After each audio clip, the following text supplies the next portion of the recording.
Hello everyone, আশা করছি তোমরা সবাই ভালো আছো। আজকের বিষয় কি অ্যাভেলেবেল। আচ্ছা, এই অ্যাভেলেবেল শব্দটার সাথে আমরা সবাই পরিচিত, কিন্তু কিছু কিছু সময় অ্যাভেলেবেল থাকার সাথে না থাকাটাও ইম্পর্ট্যান্ট। তো আমি বলি একটা গল্প। They are never adjust their schedule for you. এটা অনেকের ক্ষেত্রেই হয়েছে। কোনো বন্ধু তোমায় ফোন করলো আর তুমি তোমার সমস্ত কাজ ছেড়ে বা মনে করলে যে না ঠিক আছে এটা পরেও করে নেওয়া যায়, এবং তুমি তার সাথে সেই প্ল্যানটায় গেলে, ঘুরতে বলো, খেতে বলো, যে কোনো কিছু।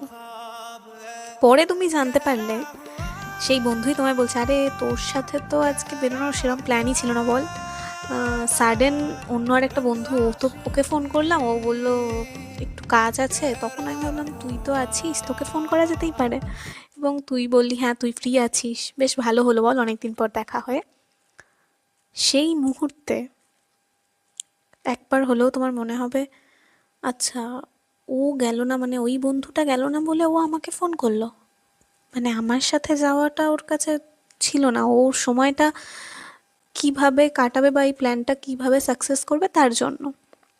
তেমনই মনে করো তোমার কোনো বন্ধুদের গ্রুপে একটা ঘুরতে যাওয়ার প্ল্যান হয়েছে, এবং তোমায় তারা কিছু বলেনি, খুব সিক্রেটলি প্ল্যানটা করেছে।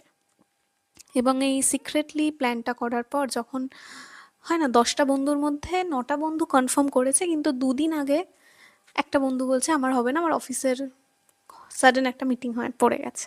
সেই মুহূর্তে আবারও সেই বন্ধুর তোমার কথা মনে পড়লো এবং তোমাকে সে ফোন করলো, কিন্তু হ্যাঁ সেই সময় তুমি হয়তো তাকে আর বললে না যে না রে ভাই আমি ফাঁকা আছি, আমি যাবো তোদের সাথে ট্রিপে। তো সেই সময় তুমি এটাই বললে যে না আমারও তো কিছু কাজ আছে, আমার হবে না। তো কিছু সময় নিজের ভ্যালু, নিজের রেসপেক্ট যে জায়গাটায় থাকে, সবাই ভ্যালু দেবে এরম নয়, কিন্তু কিছু কিছু ক্ষেত্রে নিজের বন্ধু বলো বা কাছের মানুষের কাছে আমরা সবাই এটা এক্সপেক্ট করে থাকি। তো না বলতে পারাটাও একটা বড় ব্যাপার, সেটা সকলে পারে না। যে পেরেছে সে হয়তো নিজে অনেক কিছু করতে পারবে। তো তোমরা যদি আমার সাথে একমত হও অবশ্যই জানিও। Thank you so much.